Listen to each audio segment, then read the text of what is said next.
to help no one. It's just them checking another box on the anti-vaccine movement's checklist.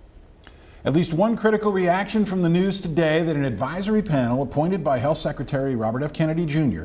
now recommends a major change in the vaccination schedule for infants. The committee guidance now says parents should wait at least 2 months to immunize babies with a low risk of contracting hepatitis B. That news comes as cases of whooping cough increase across Arkansas. And that's where we are starting tonight. Thanks for joining us. I'm Faith Woodard. And I am Rolly Hoyt. We showed you the sharply rising cases last night. Well, tonight, TV 11's Catherine Rowley digs into the data to figure out how worried parents should be. Catherine?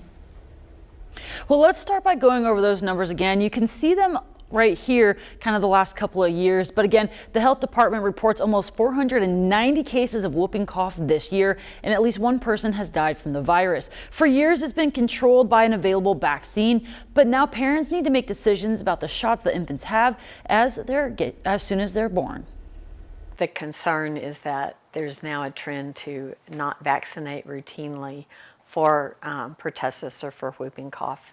And so the concern is that lack of vaccination is causing an increase in the number of cases that we've had in Arkansas. Dr. Michelle Moss, the past president of the Arkansas chapter of the American Academy of Pediatrics, described that whooping cough can cause infants to lose oxygen and cause trouble breathing. And while whooping cough could appear as a normal cold, Dr. Moss says that parents should watch for changed symptoms. And they should seek medical care because there is treatment available for it, so that they can be tested at that point and determined if they have it.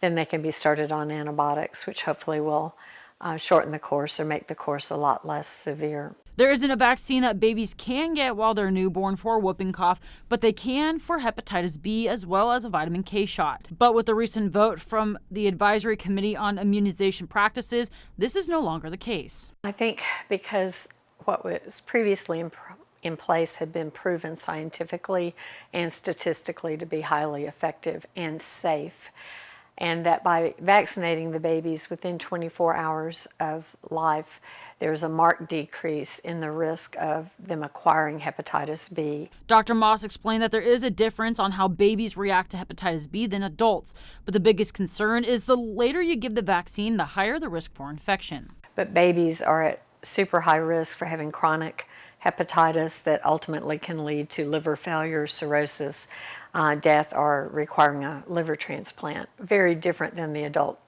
experience. And with all the recent changes coming in from the CDC, in the end, Dr. Moss recommends consulting your pediatrician. Let them know how you feel about certain shots, and they can help navigate you from the different advice coming from various medical boards.